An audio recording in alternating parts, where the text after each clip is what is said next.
Gila Kasla, Nuguam Bruce Curtis, Ugomelfsida Community Justice Center, Gayutlan Tax Lax Humoxonium, Gug La Comox, Ixan Noke Lagans Ite Dekwe, Olagala Equinala.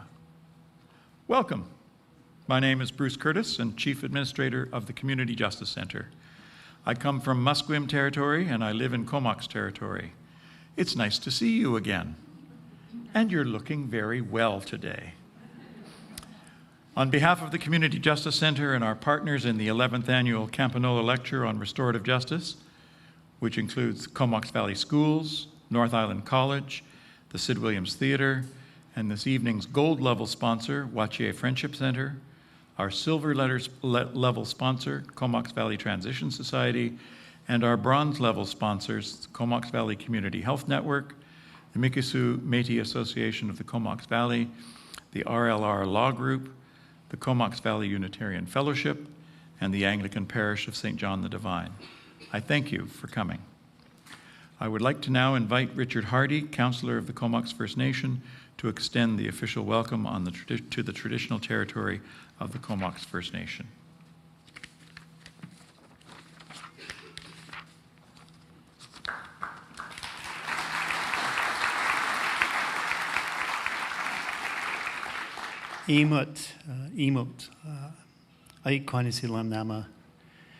It's good to see you. Dr. Blackstock, on behalf of the hereditary chiefs, the elected chief and council, our elders, and most importantly, our youth, we welcome you into the traditional territory of the Comox peoples and Pelanch peoples. What an honor and a privilege to have you here this evening. The incredible work that you've done for Indigenous peoples, most notably our youth. Man, if I just did 0.001% of the work that you've done, I'd be a wonderful person. So again, welcome you into the traditional territory of the Comox people. Thank you for being here tonight.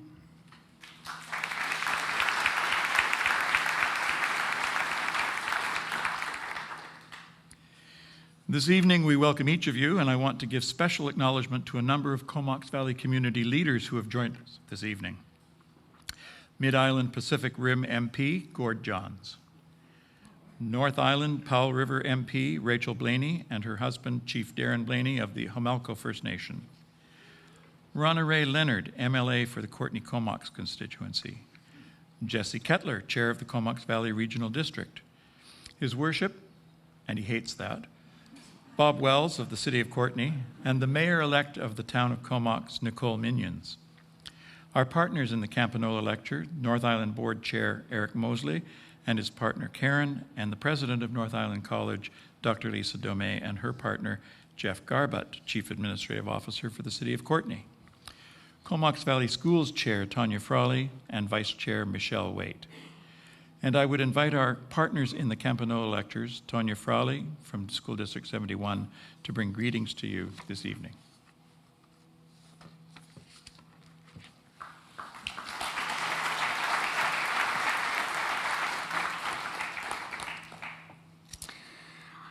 I am thankful and honored to be here this evening on the unceded traditional territories of the Comox First Nation. Thank you to the Comox Valley Community Justice Center for bringing us together tonight for this important event. Restorative justice and reconciliation are closely linked as we attempt to move forward with addressing the damage done to Indigenous peoples in our country. For education, this means learning a history that many are never taught, and for non-Indigenous people, unlearning attitudes and behaviors that contribute to intolerance and racism. Our district continues to make progress towards our reconciliation commitments.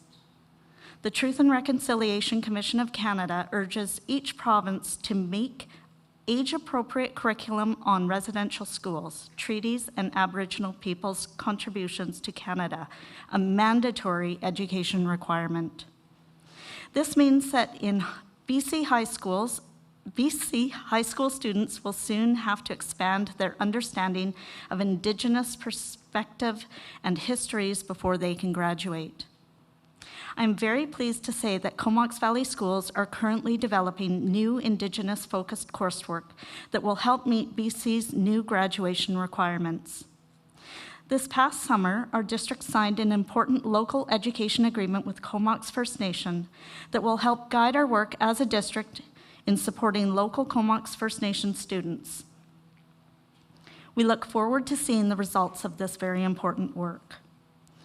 Very recently, SD 71 held a week of Indigenous-focused activities in the lead up to the Truth and Reconciliation Day on Friday, September 30th. But we know there is still a lot of work to do. We need to get to the point where our education system fully supports our efforts in reducing the overrepresentation of Indigenous people in our justice system. Comox Valley Schools is committed to truth and reconciliation and to building awareness and understanding of the different experiences that have shaped our past and our future. I encourage each of us to learn more about the impact of residential schools in Canada and to take every opportunity to learn about our Indigenous peoples. It is in the act of educating ourselves that we can begin the journey towards reconciliation. I look forward to hearing Dr. Blackstock's lecture this evening, and on behalf of the School District 71 in the Comox Valley, we thank you.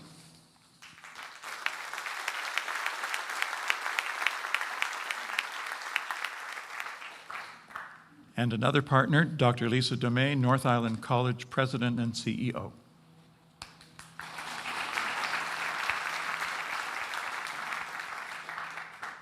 Thank you, Bruce. Good evening, Dr. Blackstock and guests. On behalf of all of us at NIC, I'm delighted to be here with you all tonight. We are celebrating North Island College's long-standing partnership with the Comox Valley Community Justice Center in support of the 11th annual Campagnolo Lecture Series in Restorative Justice.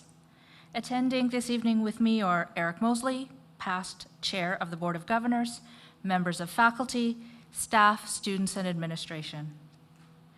Over the past decade, the Community Justice Center has brought us a thought-provoking list of speakers who have made a rich contribution to learning at NIC. Our college, your college, is a meeting place where communities come together to strengthen civic dialogue and to tackle the issues in front of us together. We welcome this opportunity to engage Dr. Blackstock in these critical conversations about restorative justice and our responsibilities to reconciliation and indigenization. Two principles at the heart of inclusion. Dr. Blackstock's work to protect children, and especially Indigenous children, is of great interest to us at NIC and the human and social service programs for which NIC faculty and alumni are renowned. Restorative justice and restorative practices are a pillar in our work to repair harm and change unacceptable practices within the NIC community. This evening presents an incredible opportunity for us to reflect on the importance and impact of that work. I want to take this opportunity to thank Bruce Curtis, CJC Administrator, and the board, the volunteers who provide the restorative justice services in the Comox Valley and who make this evening possible. Thank you very much, and greetings on behalf of NIC. Thank you.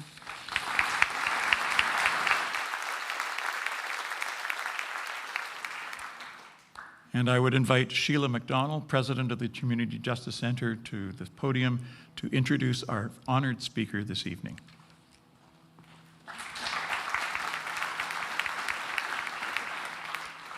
I feel very, very privileged to be able to do this. Welcome. What does reconciliation mean? Our guest, Cindy Blackstock, says it means not saying sorry twice. It's that simple. She is a change maker, a disruptor, and is Canada's foremost Indigenous children's rights advocate. She has developed a conceptual framework about how colonization has enveloped otherwise caring people in a structurally racist society, and what can be done to unravel that, allowing people to become conscious of the realities facing First Nations children, and for all of us to become co-actors in reconciliation. Cindy Blackstock is highly credentialed. She's consulted for the United Nations and won countless accolades for her work, awards, honorary degrees from universities across the country, and membership in the Order of Canada. But she has never lost sight of the children, and she keeps our focus on it too. She has kept learning from them. We've really been mentored by children to center what we do on the basis of love, she said. Some people might find love and litigation are in two different camps, but I don't. I think that sometimes you have to use litigation to bring countries closer to living the values that they espouse. And that is actually a loving action for all humanity. Cindy Blackstock was instrumental in negotiating the landmark $40 billion draft resolution of the 15-year-long human rights challenge to Canada's inequitable provision of child and family services and its failure to implement Jordan's principle. Half of the settlement was set aside to pay compensation to the victims of the discriminatory treatment and their families, and half dedicated to developing an effective remedy to the systemic discrimination declared in the Canadian Human Rights Commission's final judgment in her case against the federal government that was launched in 2007. That seems so long ago. Last month, she filed a case in the Human Rights Commission calling for the rejection of the final settlement agreement negotiated between the Assembly of First Nations and the federal government. She claims the half set aside for compensation won't cover the full payments to all potential claimants. The Human Rights Tribunal must approve the final agreement, and Cindy Blackstock will keep pushing for justice on this matter. The Community Justice Centre is honored to welcome and to introduce this remarkable and fierce woman as the 11th annual Campagnolo Lecturer. Please join us in welcoming her to the Comox Valley to address these pressing issues. Thanks.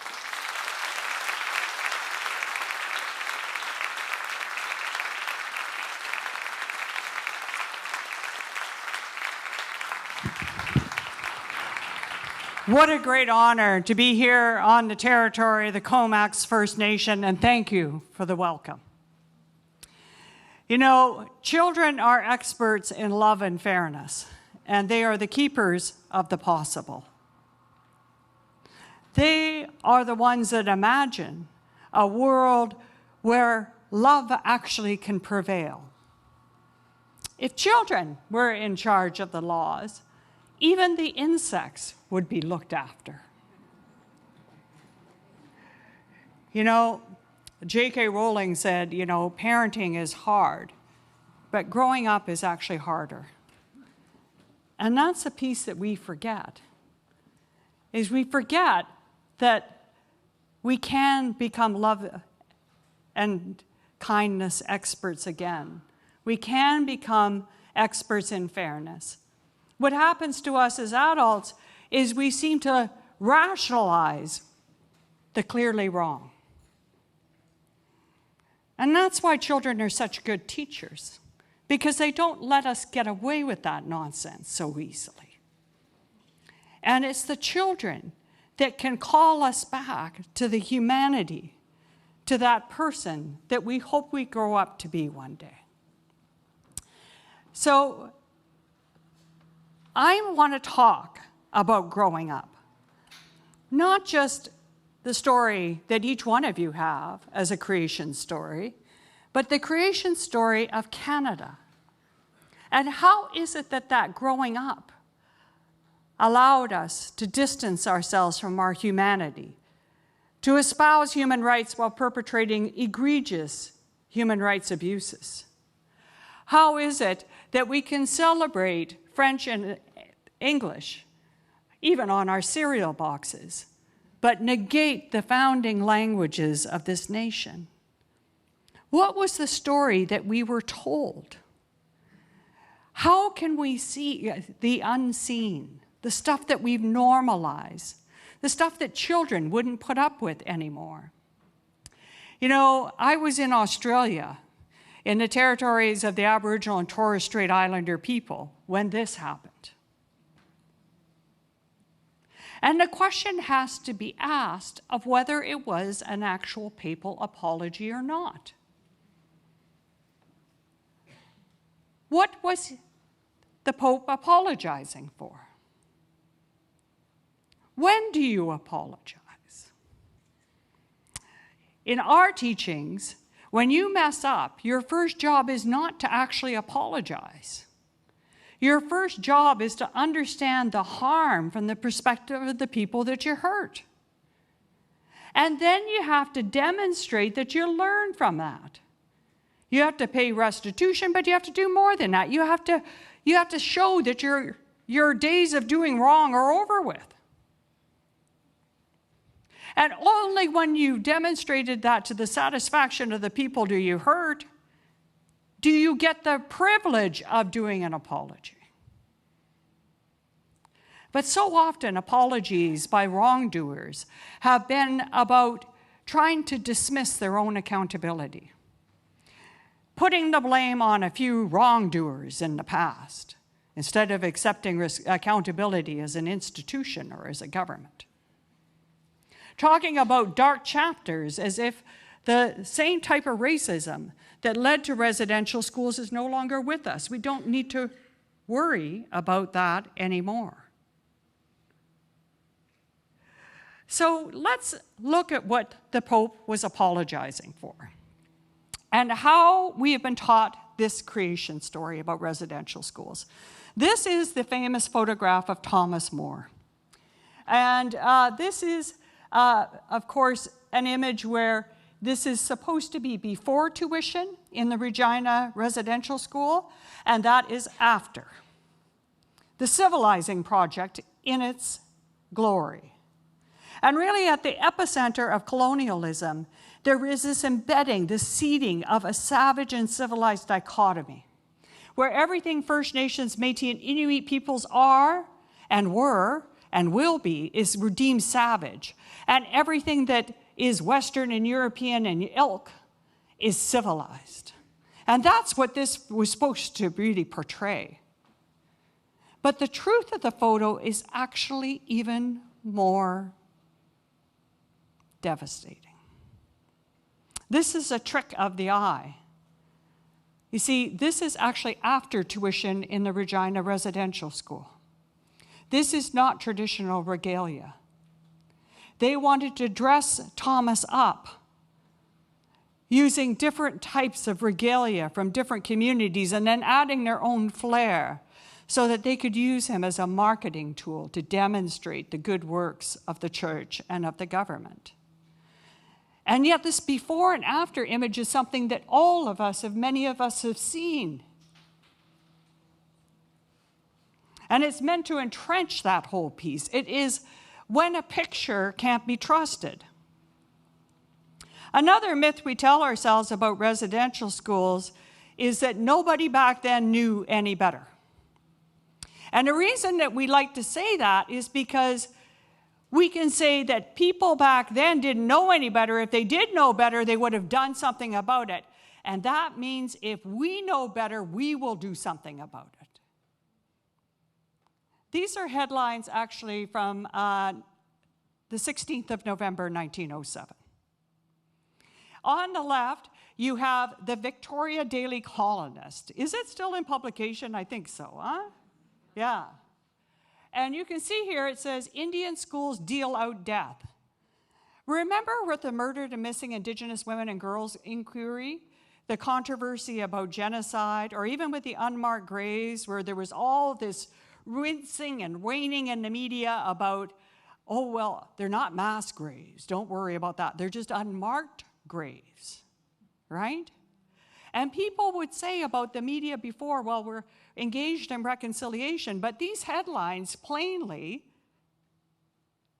show the egregious nature which editors of the day viewed the deaths in the residential schools.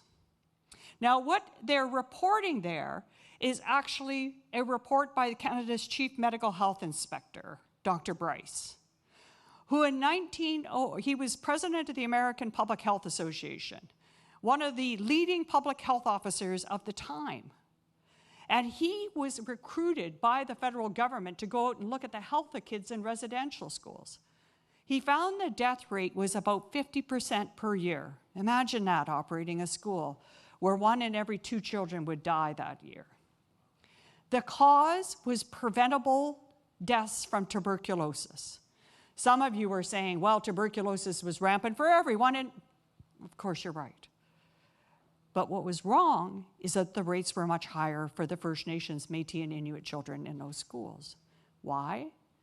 Well, the people in Ottawa, where I live, were getting, for that one city, 3 times more healthcare funding than all the, quote, Indians across the country. That dramatically apartheid, unequal healthcare funding, coupled with terrible health practices in the schools, led to that profound death rate. Dr. Bryce published his findings, and the newspapers took it up. Something else. Here we have the Saturday Night magazine from the Toronto area, and it's dated November 23rd, 1907. It says something that is really a lesson to us all now. And see, one of the myths is if people would have known better, they would have done better, including the Canadian government. Right? If you read this, it's reporting on Dr. Bryce's report, right? Revealing a condition disgraceful to the country. Disgraceful to the country. And he wonders why the death rate is not even greater than the 25% that he's seen in some schools. And of course it was around 50% in some of the schools. But then he says this. He says his report is printed. Many people will scan the title on the cover. Some will open it. A few will read it. And so the thing will drift along for another year. And so with the next year and the year after. Such will be the course of events. The protests of medical officers buried in blue books and the complaints of missionaries lost in pigeonholes. Unless public opinion takes up the question and forces it to the front. This was the antidote to the colonial destruction happening in the schools. Not only was it echoed here, it was echoed by Dr. Bryce himself, who called upon the Canadian public in his publication of a document called A National Crime in 1922. He was sure upon that publication that the people of that period would call their members of parliament and demand action. And some did. Not only did editors of the papers pick this up, this was a national story, but there were people who read the report. One was a guy named Samuel Hume Blake in 1908. He was a lawyer, later a judge. And he said that in that Canada fails to obviate the preventable causes of death, it brings itself into unpleasant nearness with the charge of manslaughter. This is the charge of the prosecution in 1908. If we go back to last year, and we hear government, politicians, and officials, they were wondering whether individuals in the churches ought to be prosecuted, or whether individuals even within the government ought to be prosecuted. But no one was asking the question that Blake had posed in 1908. And that is the government of Canada itself guilty of manslaughter?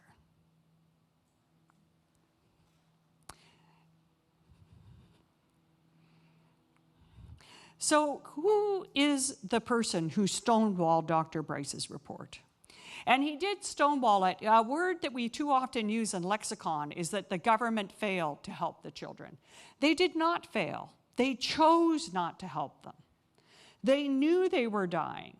They knew that there was remedies to save many of their lives. They chose not to do it. That's a different thing. And that's what Blake was picking up when he said the uncomfortable nearness with the charge of manslaughter. And this is the man responsible for stonewalling it at an official's level. But this was done during the Laurier administration. Bryce's 1907 report was released. And if you look at statues of Laurier in Ottawa, it's all about him being the first Francophone prime minister. And when you do hear even talk about residential schools and prime ministers, it usually falls at the feet of John A. Macdonald, who was undoubtedly a racist. He was considered a racist even by his colleagues of that time. But Laurier is not immune. Now, this is Duncan Campbell Scott. I first met him in my Canadian high school literature class. And I thought his poetry sucked back then too, right? I thought this is the best we can do. Maybe, maybe after a few hundred years, it'll generate somebody else. But nobody was teaching me about what he did during his day job. Folks were saying they're calling him a Confederate poet, saying that every Canadian high school student ought to learn about this man. And even though Scott himself writes a line in the poem that I think is very instructive. He said, "The shadow is afoot with the shine." And Canada's history is often a lot of shine.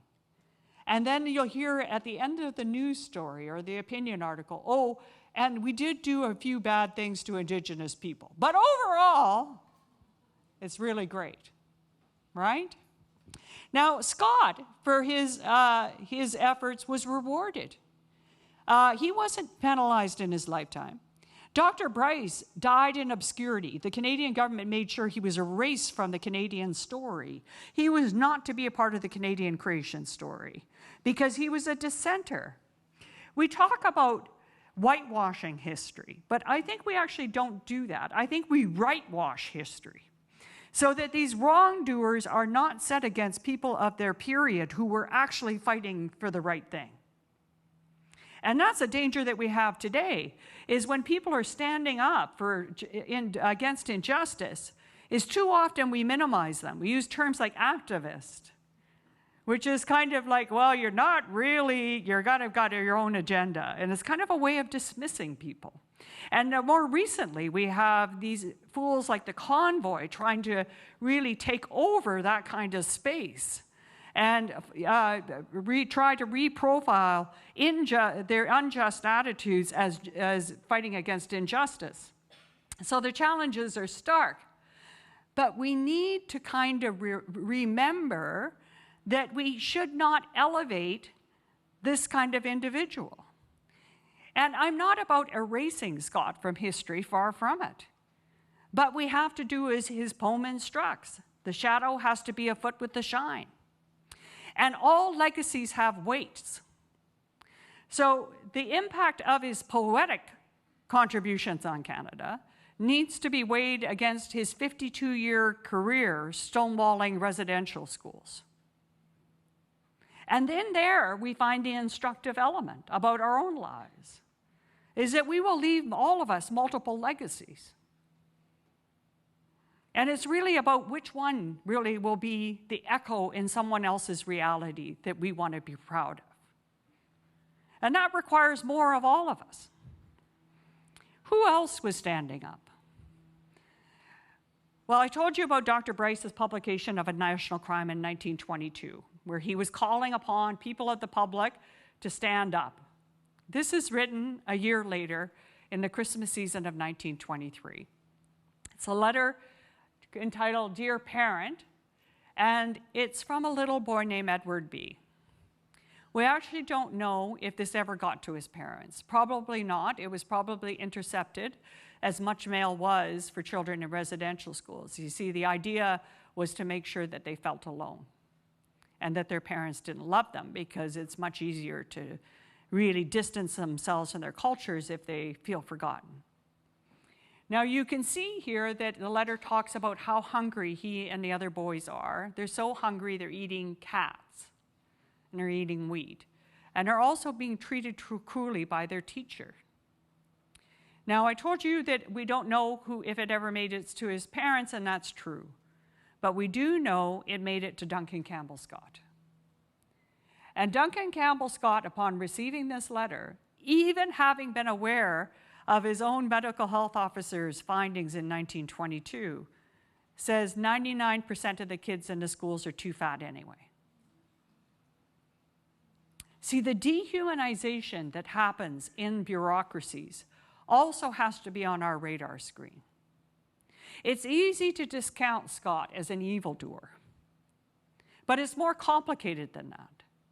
When we are part of systems where we have a bunch of layers between ourselves and those who experience the impacts of those wrongs, then we can somewhat rationalize what we're doing. Now, we're going to skip residential schools, and we're going to move over to another right fighter. This guy's named Jerry Campbell, and he actually worked at the Indian Department like Bryce did. But he was fired by the Indian Department because he got on too well with the local natives.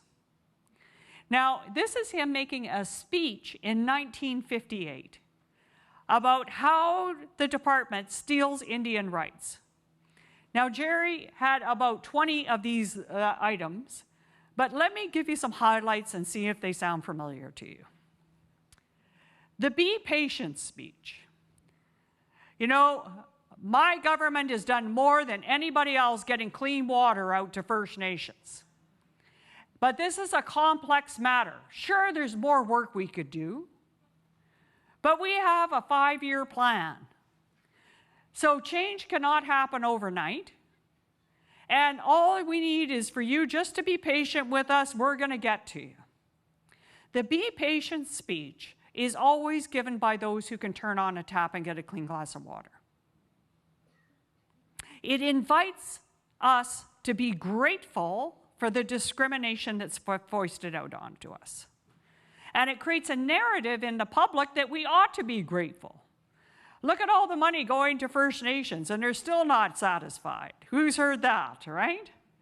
And the reason for that is that the inequalities in First Nations services on reserve, which are still federally funded, so that's still a legacy of what Bryce was pointing out.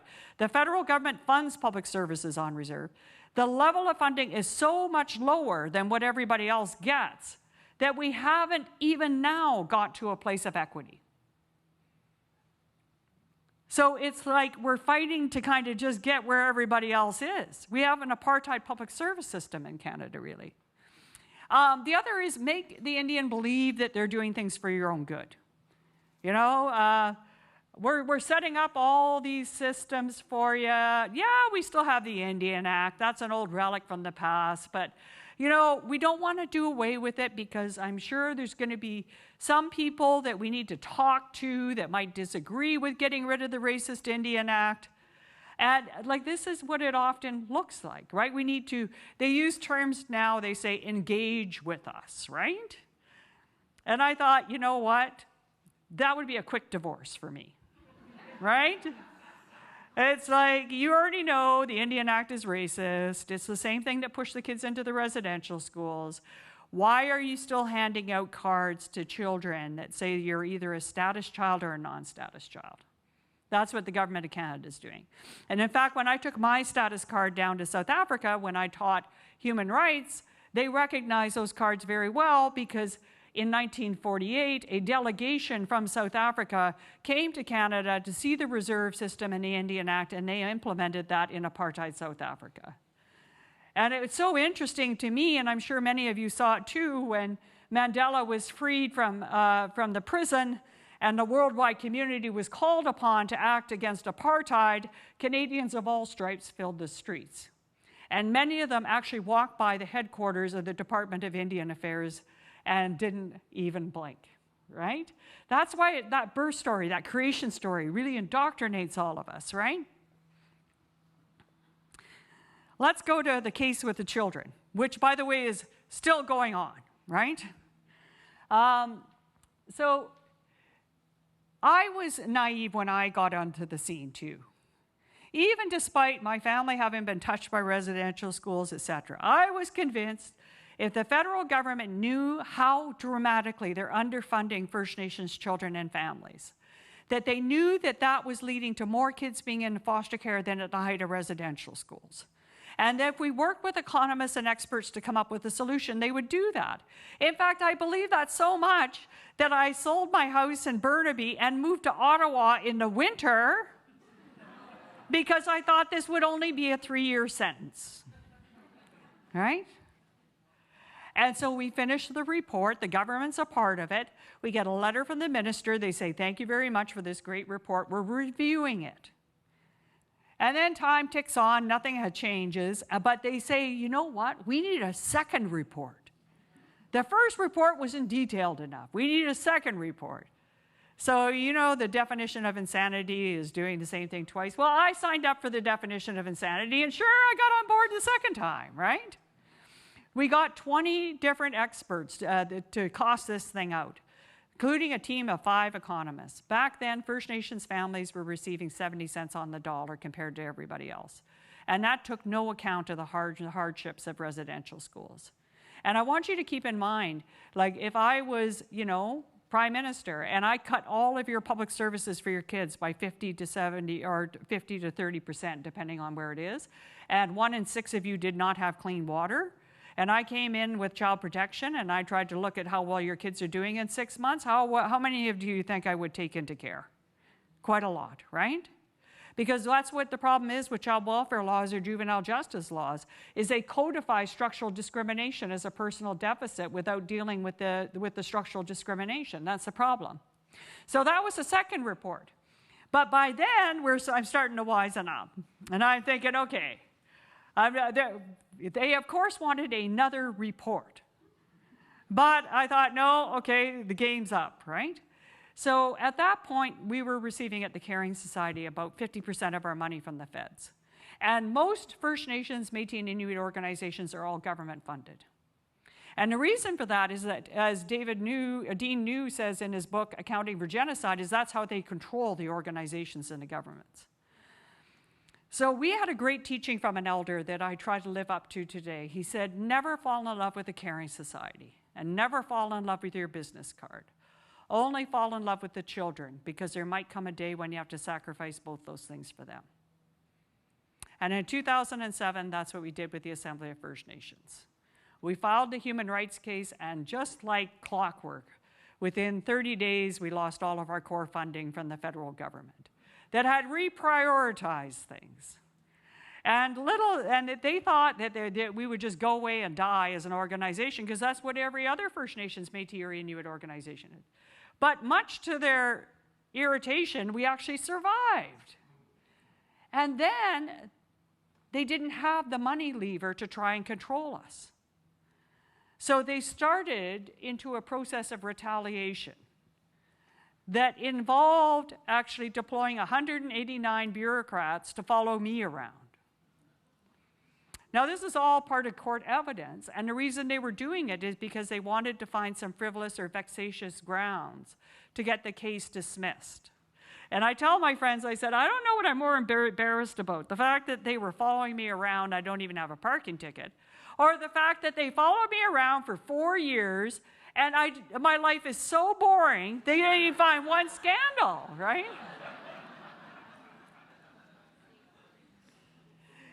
Now, there hasn't been very many times in my life when I've been surrounded with such brilliant people as I was when we did those reports. And this is something that we wrote in that chapter before we filed the human rights case that became to prelude what was about to happen. It says, the cost of doing nothing could result in Canada being found vicariously liable for discriminatory funding in child welfare, knowingly resulting in harm and disadvantage for another generation of First Nations children. The political fallout will be substantial, especially on the heels of residential schools. Right? So you can see how history just keeps replaying like a tape, right? And what about the government documents? Well, these are just a few of the hundreds of exhibits we filed. Most of them were actually government documents. And you can see here, circumstances are dire. It's not as if they didn't know this was a problem, right? These are internal deputy minister briefing notes that we got through disclosure. Inadequate resources may force individual First Nations agencies to close down if their mandates are withdrawn because they don't have enough money to actually do child welfare in a proper way. That fact sheet was their website. On the website, they link their inadequate funding with the growing numbers of First Nations kids in care. There's just so many of these exhibits. And the inhumanity that Dr. Bryce saw was replaying itself in real time. One of the exhibits that I had to enter, and it really took my breath away, was about a 4-year-old little girl. Now, some of you know about Jordan's Principle, which is about ensuring First Nations children get the health, education, and social supports they need when they need them. Well, that was passed unanimously by the House of Commons in 2007. And then the federal government bureaucrats took it and made it so narrow that no child ever qualified. They said there were 0 Jordan's Principle cases. You can do the tapes of the various ministers of Indian Affairs during that time, talking about all the good work they're doing because there's no Jordan's Principle cases out there. But this is one of the few that actually got through. It's dated November 29th, 2012. And it says, while undergoing routine dental surgery, a previously healthy 4-year-old girl suffers cardiac arrest and requires assistance for all aspects of daily living. She requires a hospital bed and a mattress so she can go home for Christmas. Her mom is due to have a baby within a month. This goes through the hands of 15 different bureaucrats in the federal government. Before somebody writes on there, absolutely not. And they felt they were defending your tax dollars, my tax dollars. But my litmus test is always, we have a construction site across from my office. If I went over to those guys, I said, hey guys, there's a 4-year-old little girl needs a hospital bed so that she doesn't suffocate and so she can go home and spend time with her family during Christmas. What do you think about paying for that? I don't think you'd find one person of any political stripe, except for maybe the far fringe lunatics, that would say, no, that's why I pay my taxes, right? But you can see how the mentality becomes where the immoral becomes the righteous within the systems.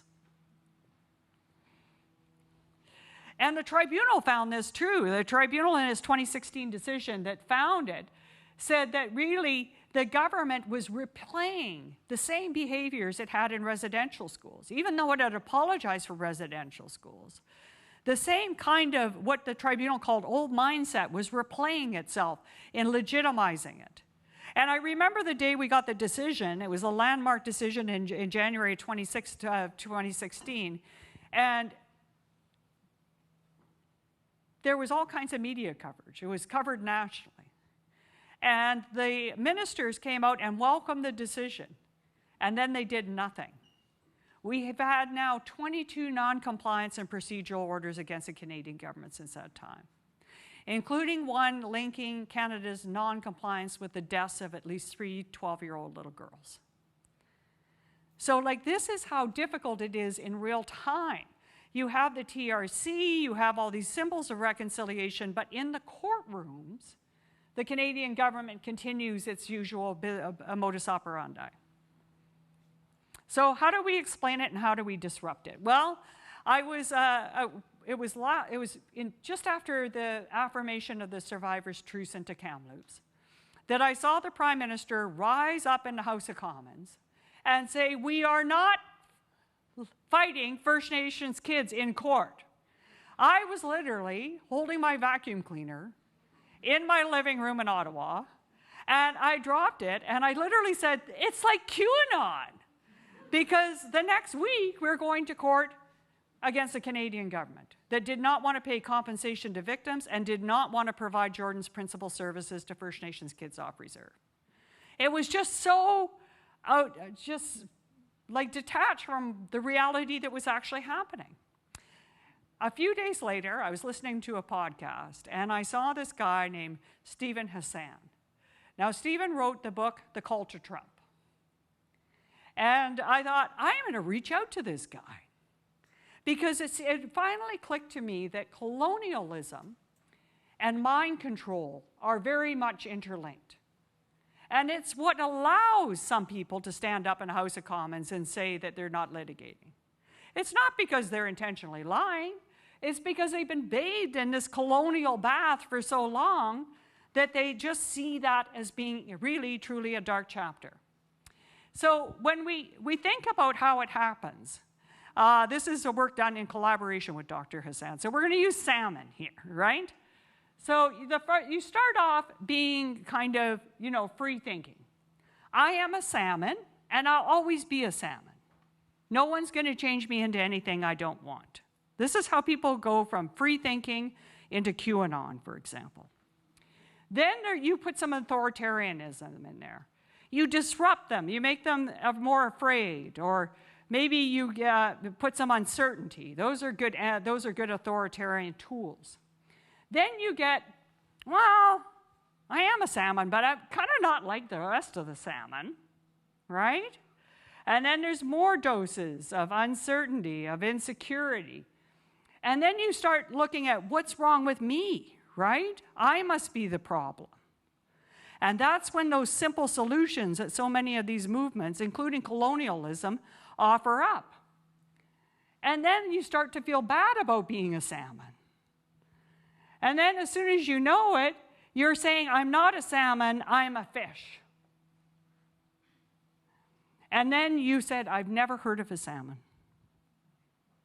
This is the kind of thing that happens with propaganda all over the world, but we just never really thought about colonialism with that. If we were to unleash that colonialism, we would have expected that the Pope would have had a to-do list before he ever arrived here. And so from Australia, when I saw him apologizing, I know it wasn't really an apology to me, but so I just felt this frenzied need to tap on my keyboard in Melbourne, Australia, of a to-do list, because apologies are when words have meaning. And the problem with the healing narrative that is so often there in the discussion around residential schools is it puts the work back on the victims. What we need to have is the justice narrative, which is about reforming institutions and individuals who have done the wrongdoing and ensuring that their behavior is not repeated.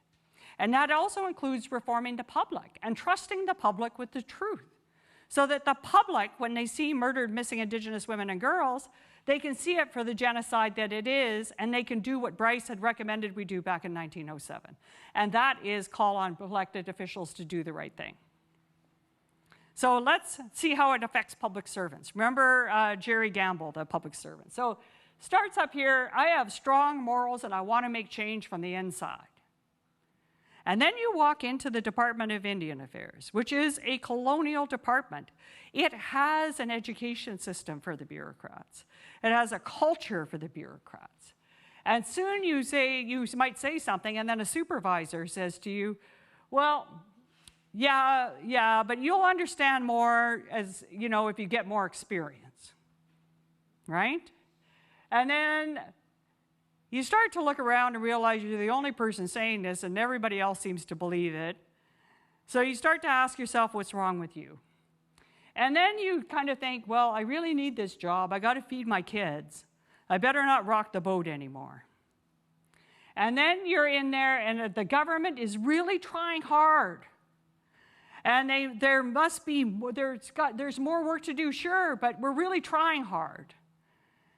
And then I'm a loyal public servant, I'm working so hard and nothing will ever be good enough. That's the type of bathwater that we're putting public servants in, but it doesn't need to be that way. So how does it affect First Nations? Well, it has the same kind of thing. I have inherent rights and a distinct culture. Then they take our lands and hurt our kids and we resist. Then it gets to the what's wrong with me. Then it gets to I better stop resisting because I am hurting the kids. That was residential school, right? The government says it will negotiate inherent rights. That's progress. And then you're doing a photo op with the government that's discriminating against you. So this is a very generalized thing, and it's a huge story of resistance that many First Nations, Métis, and Inuit folks have resisted this pattern. But this is the trajectory that colonialism wants to put you on. So how do you get out of it? Well, first of all, you know, I was down here. I started up there, but then I quickly dove down. I was like, the government must not know it is underfunding the kids, so we're going to write a report so it does know. Right? So I was convinced that evidence would convince them. Then the government has a report, but it's still not doing anything. They need another report, right? Like how many, and this is where I challenge my own academic colleagues, like one of the things we don't do, we actually become a problem in this chain because we never ask ourselves the question, who else has documented the same problem before we even arrived on the scene? And what you're going to find is many people have, like in this case with Dr. Bryce with the unequal services. The reports I could stack up this high to the Government of Canada from Auditor Generals, from First Nations, Métis and Inuit communities, from all kinds of reputable sources, academics, saying the same thing year after year after year after year. And so official procedures like striking committees, striking inquiries, doing reports, actually mass action, but it leaves the injustice untendered. So then we're going on to, they're not going to do anything. Finally, the penny drops, right? But we'll file the court action, and I was convinced they would know we're serious. Then they're going to do something. And they did, right away. They cut all our funding, right? So then I started to kind of get this, and I thought, okay, you know what? They cut all our funding, but that means we're free. And so to really embrace that the worst thing they could do to us was take away our funding. And that's been one of the blessings of this whole teaching of this case, for me personally, is I started to really understand how powerful the government was. That it could take away my career, try to discredit me. It could take away my organization that I worked with.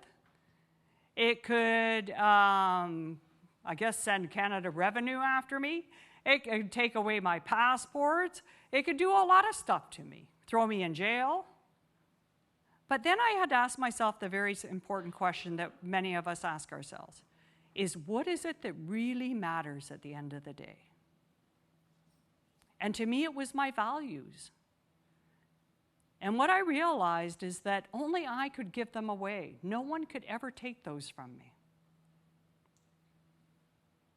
And in that moment when I finally realized that, then I found great liberation. And I also found the great courage, because courage is an activator of values. It's actually not a value on its own.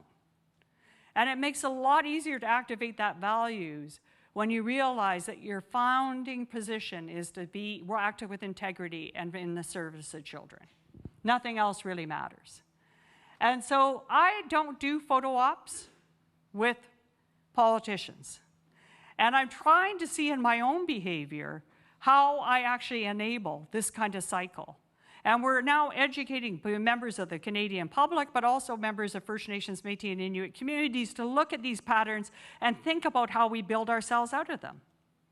Because as Murray Sinclair would have told you in the TRC, there were thousands of courageous survivors who came forward and told their stories through their tears so that their grandchildren did not have to go through it.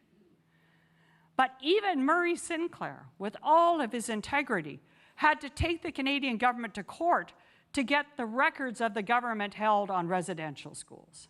The government resisted that and only released them 12 months before the actual report was due. So they were flooded with all the records and unable to do the proper kind of analysis of them. So the story of colonialism, the bathwater, the creation story also needs to be told with non-Indigenous folks in mind.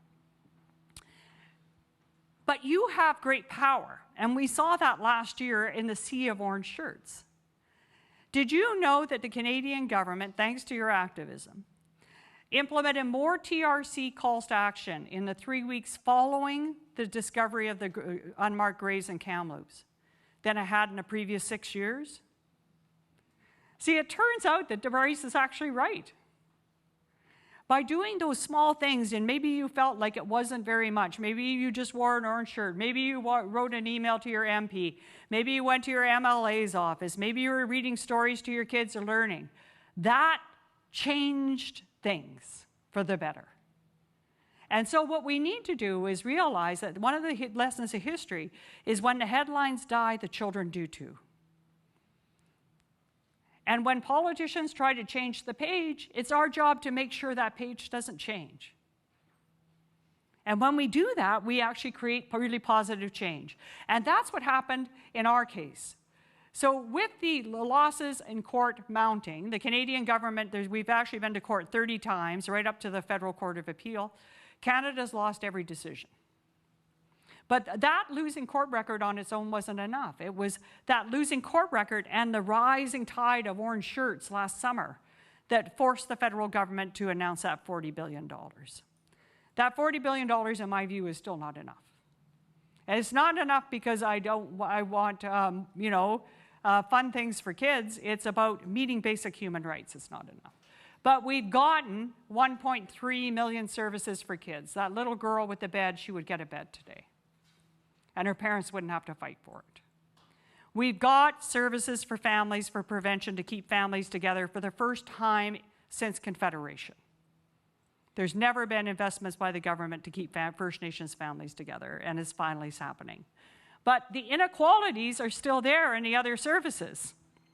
So inequalities in water and education and these other areas are still there, and they're not going to be dealt with by our court case alone, which is why it's so important that all of us think about what we can learn from history and become active agents of standing in the winds of discrimination.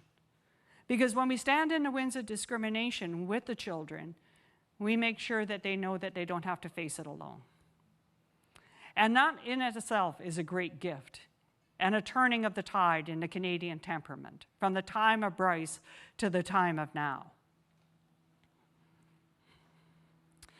And we have, as usual, a solution, the Spirit Bear Plan. Cost out all the inequalities and then create something like the Marshall Plan after the Second World War to remedy them.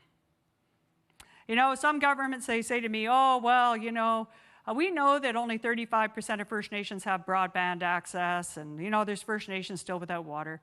But it's a complex problem, to which I say, look, the space station, population 6, has clean water and has high-speed internet, right? So it's part of unpacking this stuff, becoming more aware of the things that we think we know, becoming less comfortable with the creation story that we relied on so long to make sense of the world. And by doing that, questioning that, we're actually making Canada a better country for everybody. So get a hold of your member of parliament and get them to implement the Spirit Bear Plan. Because if we do that together, then we actually can raise a generation of First Nations, Métis, and Inuit children who never have to recover from their childhoods. And we can raise a generation of non-Indigenous children who grow up and feel very proud of who they are and never have to say they're sorry. And most of all, we redeem ourselves, right? We no longer become the page turners that perhaps we once were. And we embrace the best of our own humanity to make not only Canada a better place, but to light candles of hope around the world. Thank you very much.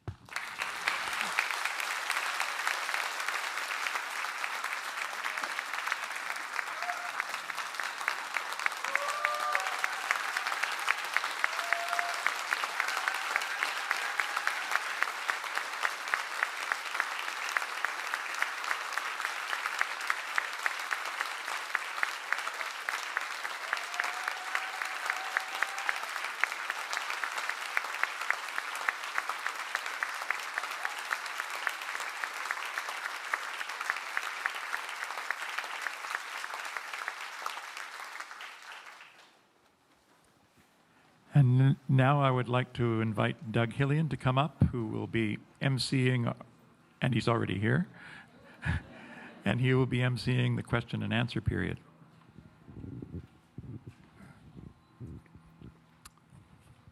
Thanks very much, Bruce. And may I just say what a privilege it is to stand on the same stage with Dr. Cindy Blackstock. Thank you.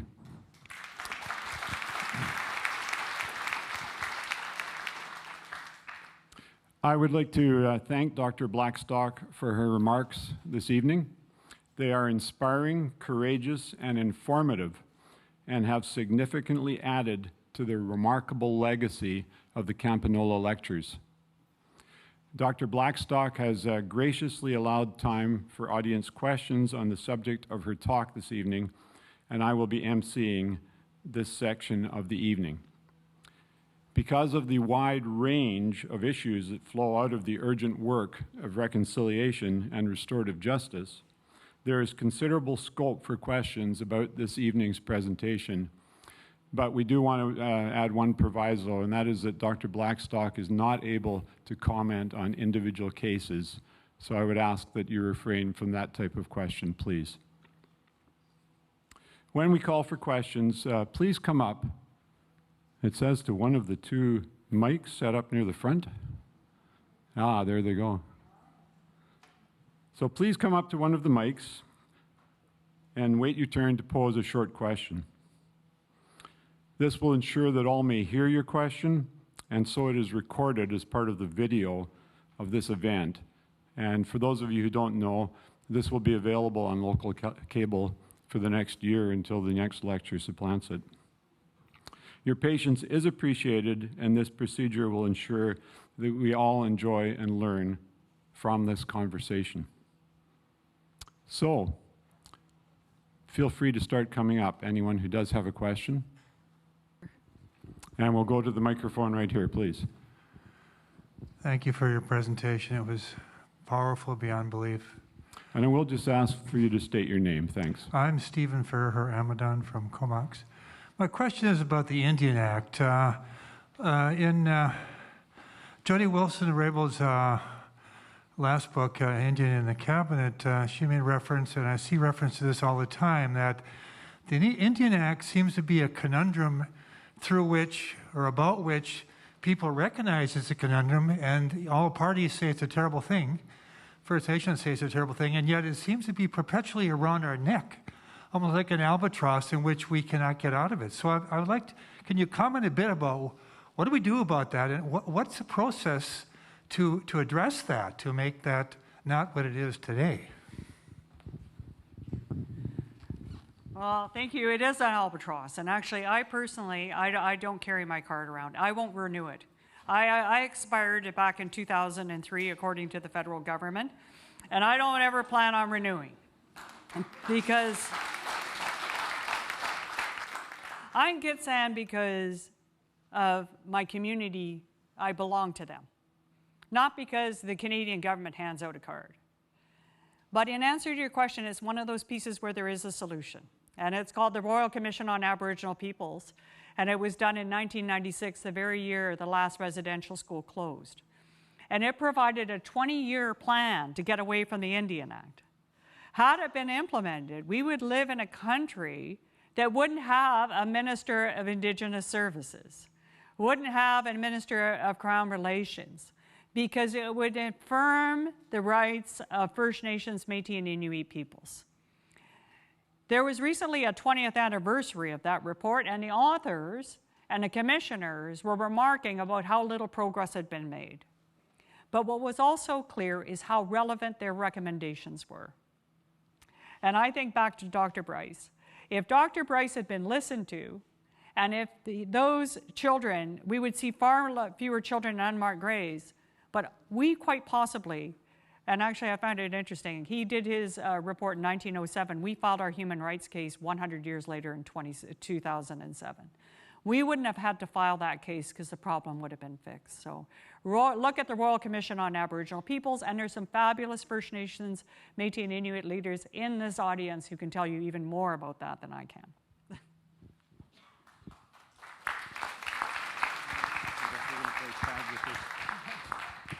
Okay, over to the microphone here.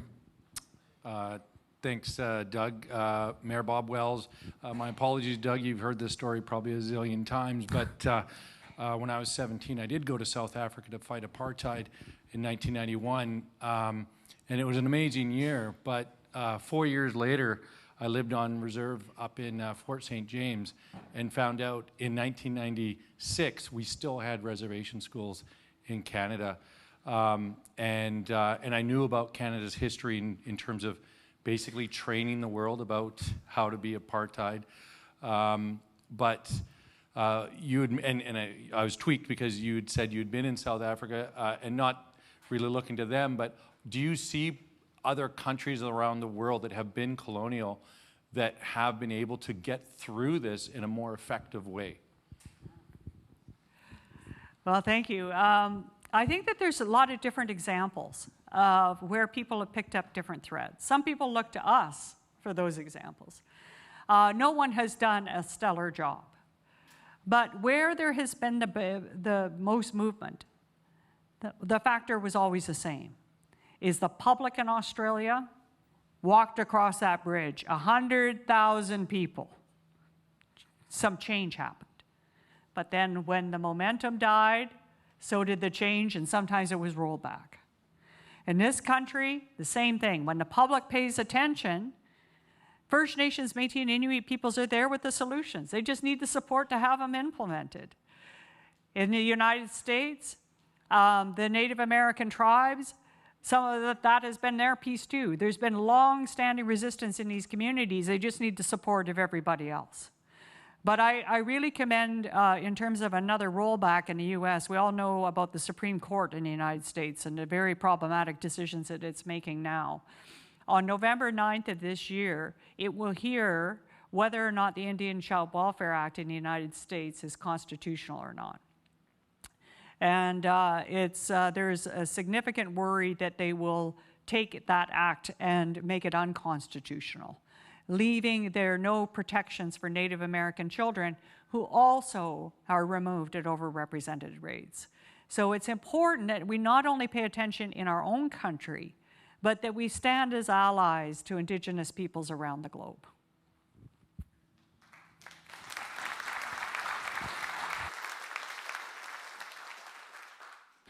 So I'm going to ask a question while someone else is coming up. Dr. Blackstock, I know that there are a lot of people in the audience tonight who have actually worked within one of the systems that you spoke about, as I did, mea culpa. And I just wonder what you would like to say to people who perhaps did work in the system and maybe still work in the system about the role that they have played and can play in the future. Yeah, well, some good news for all of you. Dr. Bryson, I found Dr. Bryce's grave just the day before Prime Minister Harper apologized for residential schools. And he was actually buried just 1.5 kilometers away from where I live. And so I bought a bouquet of brightly colored flowers, and I went to see him. And I wanted to thank him for everything that he had did. And I told him about our human rights case, and I told him I'd be back when the kids won. And it would take another 9 years to make that journey. But during that time, I saw all these historical signs going up in Beechwood Cemetery, because it's a national cemetery. Lots of prime ministers and people like that are buried there. And I thought, this guy needs a sign, right? So, long story short, I was able to meet some of the Bryce family members. We put up a plaque along with residential school survivors. And this year marks the 100th year of a national crime. It was published in 1922. In Ottawa, where there's command and control of residential schools, you will not find one informational plaque on residential schools in that city, except for now. On September 30th, which is also my birthday, by the way, so the best birthday present I got was we put up a plaque honoring Dr. Bryce and the publication of a national crime, because we want bureaucrats to walk by that and be inspired by his example. And I need to tell you that in the records, the ones that were most helpful to children were when bureaucrats told the truth. What I found is the most dangerous pattern is when a critique comes in, the immediate reflex of government is to protect the government. is to find some way to wordsmith this, to deal with it as a public relations problem. But I think the real opportunity is when gifted public servants use their expertise to appraise the merits of that critique and to write it in the records. You know, we know how they don't want you writing records because it'll get A-tipped. That's exactly why you should write records. Because in the federal public service, I think there's still this phrase about being a fearless public servant. And I think that we need to remember we all have a choice in life, and that includes me. Do I want to grow up to be Duncan Campbell Scott and get promoted in the system? Or do I want to grow up and be Dr. Bryce? Because those are two different things, but it's a choice we all have in our lives. And then if you make the choice of Dr. Bryce, yeah, you might get some pushback in the system. Your career might even be cut short. But 100 years later, you're going to become the most visited grave in Beechwood Cemetery. And it's the place where kids will come and they'll want to grow up to be just like you.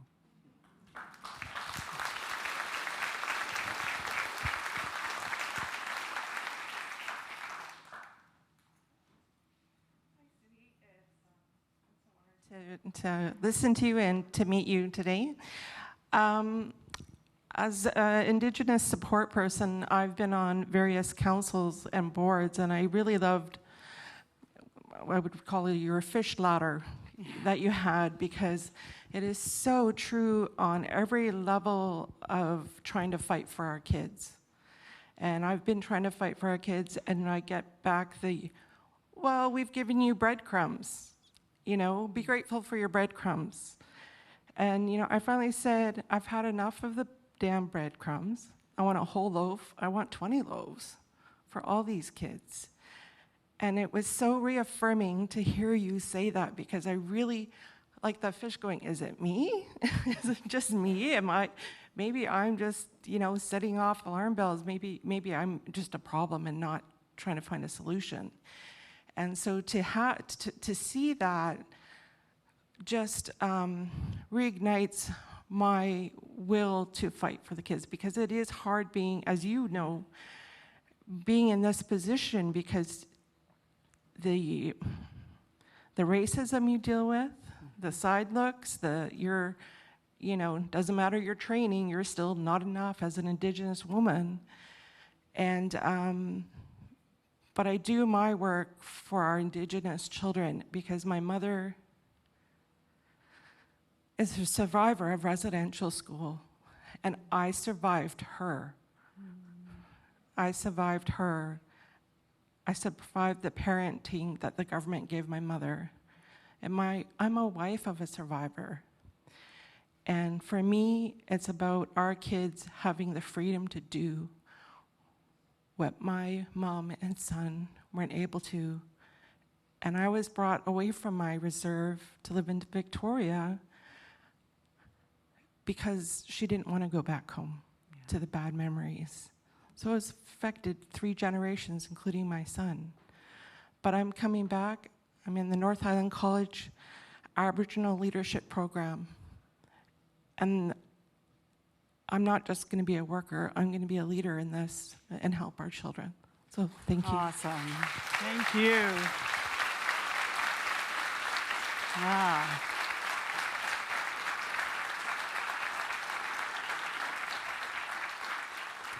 You know, it's because of people like you and many others who came before you that we're getting to a place where we can raise a generation of First Nations, Métis, and Inuit kids who can grow up to be the very best musicians, who can grow up to be astronauts, who can dream about becoming an engineer or maybe even a social worker, but they'll never have to dream about getting a clean glass of water. And it's thanks to people like you. And you're so right about that being alone. I don't know, are you a Harry Potter fan? Are there other Harry Potter fans here? Okay. So my favorite character is Luna Lovegood. I think she's the most, I love that girl. I just think, you know, I just think she's brilliant and everything else. And you'll remember that scene where her and Harry are alone in the forest and Harry is saying, you know, I'm all alone. And she said, oh, I don't think that's true, but I do think that's how they want you to feel. Because if it's just you alone it's much easier to defeat you. And what I had a book of poetry that was gifted by my aunt, a beautiful book of poetry, not Duncan Campbell Scott. And in there was a poem that has brought me a lot of comfort, and it's called Faith. And it says, when you step across that place where light leads into darkness, there'll be something solid to stand on, or you'll be taught to fly. And I remember when we were going to file that case, I was so scared. I had no idea how to do this, like none. I never did anything like this before. And I felt so alone. But as soon as I stepped across that place where light led into darkness, I realized there were so many other people that were there, you know? And so Luna was right again, right? So yeah, I'm just really honored to stand in your company, and thank you for all the work that you do and others in this audience do as well.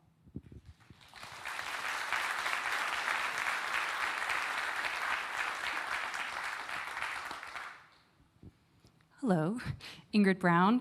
I'm wondering if you can speak a little bit to what you spoke about before on riding the tide of public opinion and public awareness and sort of the sea of orange shirts that you referred to earlier, and how we keep the momentum going and not let apathy take over, and not let sort of the 24-hour news cycle bypass some of these things, but keep bringing them to the forefront and keep the messaging going, even when people are getting tired of the repetition of the voices.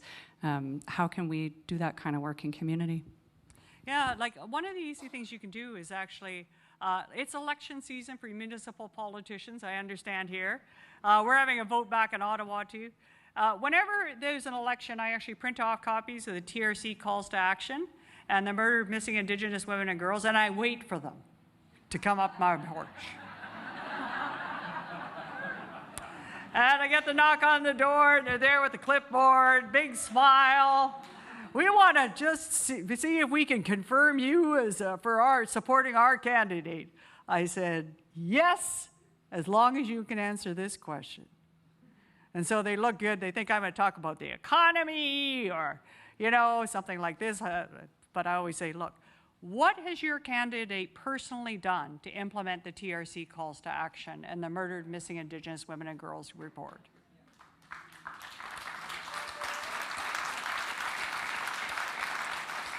And then I keep on sending, like you can do it on you can do it on Twitter now, or you can do it on social media. Every month, just let your MP know that you still have that question for that person. And that you will be wearing an orange shirt into the voting booth next time.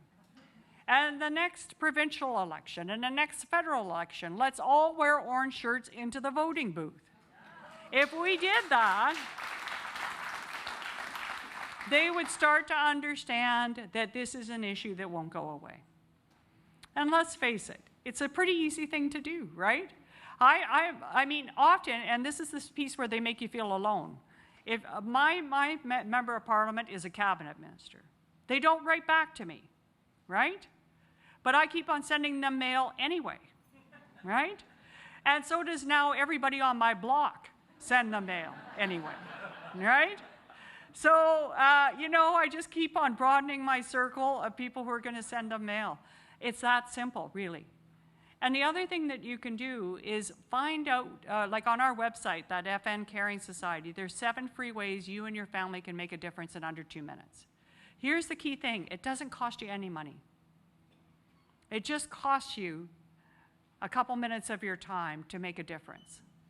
And it's amazing the difference you have made already, and thank you for doing that. But you can we need to ask more of ourselves. And we can really do this. We can get this done. They did it in South Africa. We can do it here too.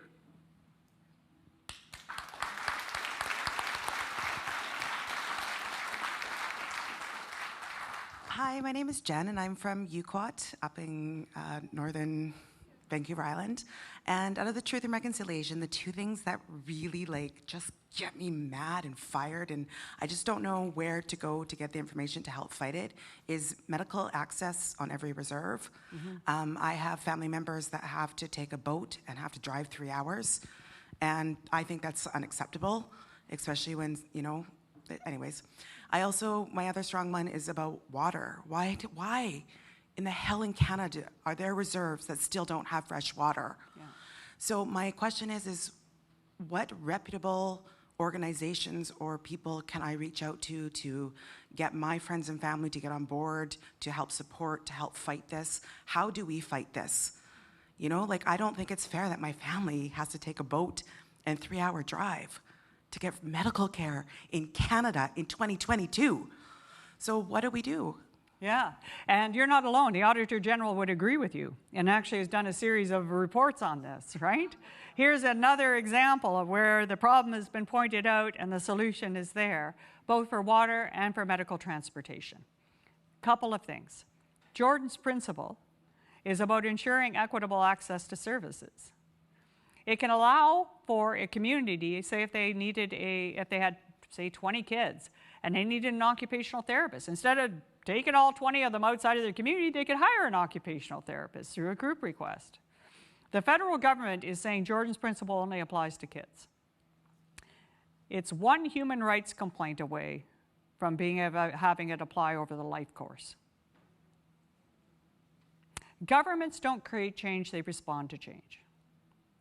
Same with the water issue. I'm convinced that if there was a charter case based under Section 15, I'm going to bore everybody, the Section 15 of the Charter, not Section 35, Section 15.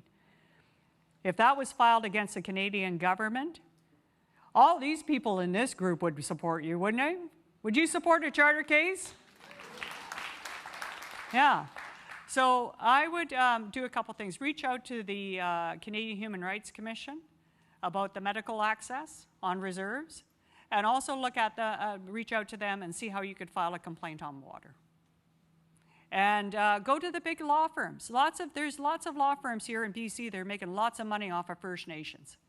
And I would ask your First Nations leadership if there's a reputable law firm that could take carriage of this case. Not a class action, a charter claim against the Canadian government. And I think you would see things change pretty quickly. They don't like the courts because they know they're wrong.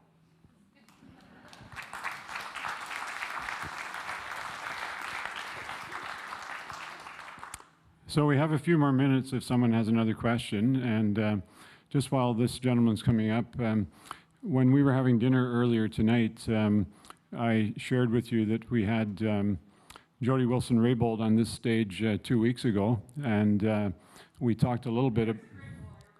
There you go. And we talked a bit about, you were sharing some of the insights you gained about the political process from her book. I wonder if you'd like to share that with our audience here tonight.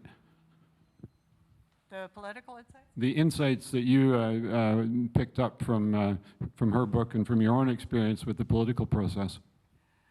Yeah, I have to say, I live in Ottawa, and I kind of think there's kind of two types of leaders there, politicians. There's the politicians who want to do something, And then there's the politicians who want to be someone, and those are different people. And it was, I think, one of the best moments for the country when Jody testified. Because I felt like she was speaking for me. I thought there's someone who's calling it out like it really is, and is calling us up to be a better selves, to make politics as good as it can be. Politics can be loving and it can be truthful. But so often it gets into baffle-gab that none of us are buying. And so for me, when I saw that, that really was it. It was the confrontation between this moral and principled politics. And we don't want to go down the thing of saying all politics is bad, because it's not. But there is valued, principled, and evidence-informed politics that we should be all respecting. And then there's this stuff that's about just trying to climb as fast as you can to get as many votes as you can, so that you can have a part of the motorcade that gets in the way of my daily walk and everything else like that, right? So that's, to me, what we need to do. We need to stand up with those politicians. I don't care what party they're with, but if they're doing that kind of work, those are the kinds of folks who are going to get my vote and that kind of support. And that's what I learned from her, is that reminder that when it really comes down, she fell in love with the people, and she stood up for the truth against power. And even though she paid a price, at the end of the day, she won. And so did we.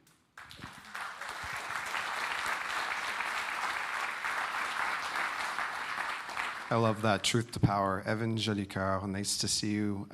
Just want to give a Kessela for all your years of service fighting for Indigenous children across Canada. In my day job, I get to oversee Indigenous child and family prevention services. I work for a modern treaty nation.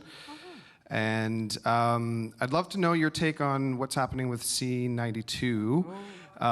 Been quite involved with the work of trying to upgrade our CFCSA, our Child and Family Services Act in BC, and the Adoption Act here in BC at a rapid pace as a result of I think it's in December, Supreme Court. Quebec is taking Canada to court on C92, and I'd love to know your take, and in a time like 2022, where we still have colonial governments feeling like they have a say on how Indigenous nations, sovereign people of Turtle Island, around how we work with our children in community. So I'd love to know your thoughts on that. Well, thank you. Yeah, that's interesting, C92. Let me say first that I absolutely believe in self-determination. What I question is whether C92 actually is self-determination.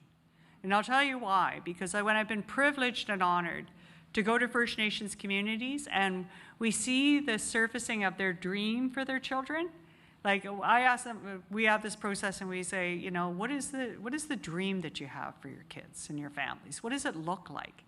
And we get this thing that emerges that is everything. It's holistic, it's interdependent, it includes spirituality, and it includes education, it includes wellness for families and everything else. There is no Child Welfare Act that I've been able to find in any traditional First Nations, Métis, or Inuit teaching. They're clan laws or they're family laws. So my first question is a child welfare law, even a federal one, is that actually affirming self-determination? The second thing is, if you read that act very closely, you find out that the federal government doesn't have to do anything. It may fund First Nations, Métis, and Inuit laws, but it doesn't have to. So it can be like a Trojan horse where you draw down your own legislation to have the accountability for child welfare and none of the money to exercise that responsibility. So those are my big worries about it, is that it feels to me to be more symbolism than action in some cases. And that is a concern I have. However, it is also a tool that is there right now that we can leverage to really affirm First Nations, Métis, and Inuit inherent rights in children's services. But we have to be aware that there's a very narrow pathway here. Be aware of the pluses and the minuses of it. With regard to the Supreme Court case, you know, it's so interesting that we have Quebec and Canada. They are going to get, I think, 40 pages each, plus, I think, half a day of submissions or something. And we as First Nations, Métis, or Inuit people have to be interveners in that case, right? This reminds me of the St. Catharines Lumber Company thing that happened in Ontario. It's why provinces had, quote, rights over lumber in First Nations territories. Back in the early 1900s, Ontario and Canada fought over who was getting the rights, and of course it was going to be one of them.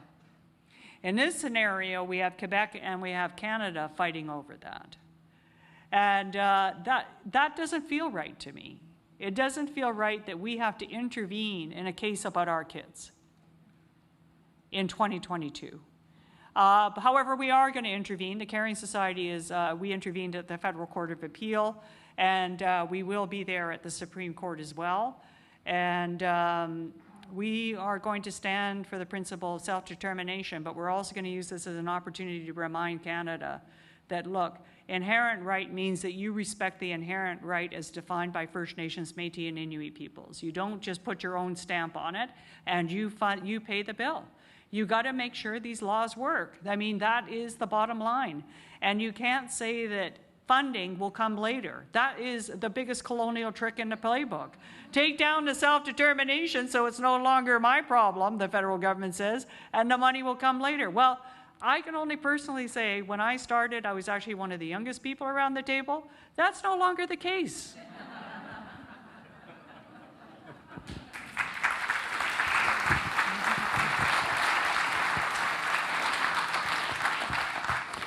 So we have come to the end of our time. All right, last question. Is it about Luna Lutgood? My name's Elizabeth, and I am a student. I'm studying social work, and I know that there's some teachers in the room here, specifically from North Island College, but I'm wondering what we can do in our school and our programs to make permanent change in our community and surrounding areas other than sending me emails and posting on social media. Specifically, if you have any suggestions for the Valley here. All right, well, one of the things I want for our profession, who are the social workers in the group, by the way? Can we all give them 3 cheers? Like, they do really hard frontline work, and they hardly ever get any support. So I think one of the things with social work we need to do a better job is we need to teach social workers how to fight. And fight for social justice in loving and respectful ways. And that's actually what I teach at McGill. I throw social workers in with law students, and I teach them how to fight. Because I think that we've lost that in social work in many ways. We've become a part of that codification of the structural disadvantage as a personal deficit. We think we can have therapy with people, and that'll deal with the discrimination they're facing. What I found over the years, and maybe this is just because I am getting much older than I'd like to admit, is that a washer and dryer will often do more to alleviate stress in an impoverished family with young children than 5 visits to a therapy session will, right? So I would say a couple of things. There's some YouTube videos if you want to learn how to fight. It's called Mosquito Advocacy, which is an advocacy program I use to implement evidence-informed solutions, and it's designed for people who have very little experience and no money. So you could be doing that in your classes, learning about those advocacy skills. Because that advocacy skills, a lot of people say, well, God, I'm only one person. I can't take on the federal government or can't take on this corporation or whatever. But do you know the most effective adversary for a huge organization is a small, committed group of people who are ethically committed to doing the right thing. And that, to me, is the role of social work. And that's the biggest thing that you can do, is teach yourselves how to fight, even if it's not in your curriculum. And the other thing that you can do is start peeling back the layers of the onion. There are a lot of people out there wincing and saying child welfare is the problem. Well, child welfare is not the problem. The problem is poverty, poor housing, collective trauma that results in addictions, domestic violence. Those fires fuel the overrepresentation of young people in juvenile justice, fuel the fires of persons in incarcerated persons, fuel the overrepresentation of child welfare. So get at those fires, douse those flames, and the rest of it will take care of itself. And I'm so happy you are a part of this.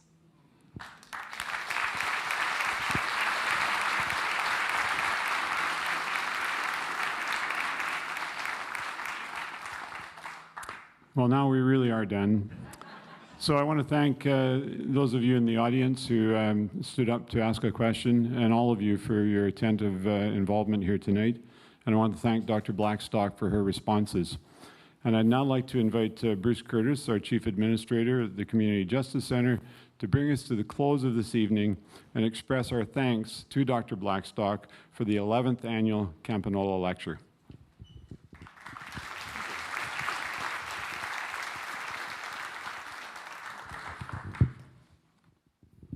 So thank you, Doug, for skillfully and humanistically leading the question and answer session. As we come to the close of yet another Campagnolo lecture, I want to express our deep appreciation to Dr. Blackstock for her time and gracious acceptance of the invitation to be our 11th annual lecturer. This evening's lecture has enabled us to more deeply engage in reflection on our own journeys towards what we can do to advance reconciliation, and what we as a community and as a nation must do as well. Dr. Blackstock has shown us a portion of the map of that which restorative justice can seek to address in our personal and collective lives together. And it will extend our conversations in our community about the practice of restorative justice, and that is what the annual lectures was intended to stimulate. Over the years, we have been exploring the role and impact of restorative justice as it relates to mental health, community engagement, court-based justice, individual growth and development, and the justice system's impact on young people. This evening's presentation has raised important ideas about this renewed place in Canada's task of working for reconciliation with First Nations. By bringing the gifts of restorative justice to bear on the seemingly intractable and myriad issues confronting Canada's future, we will be taking significant steps forward in the creation of a reconciled, safe, inclusive, and genuinely civil society. And now, in appreciation for Dr. Blackstock's time and energy in presenting this year's lecture on restorative justice, please join me in expressing again our sincere thanks to her.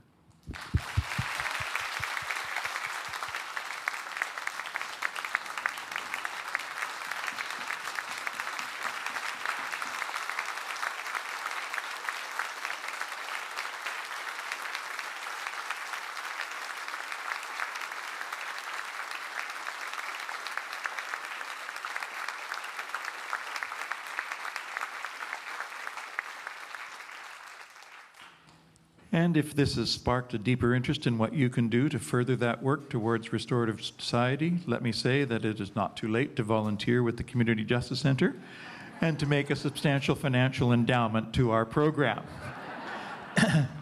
Turning our attention to 2023, I'm pleased to announce that our 12th annual Campagnolo Lecture is retired Provincial Court Judge John Riley. He is the author of a trilogy of books advocating for criminal justice reform. The first one was Bad Medicine, A Judge's Struggle for Justice in a First Nations Community. The second, Bad Judgment, The Myths of First Nations Equality and Judicial Independence in Canada. And Bad Law, Rethinking Justice for a Post-Colonial Canada. As plans are finalized for next year, likely sometime in March, keep watch for information about the dates and the timing of the 12th annual lecture. This brings to a close the 11th annual Campagnolo Lecture.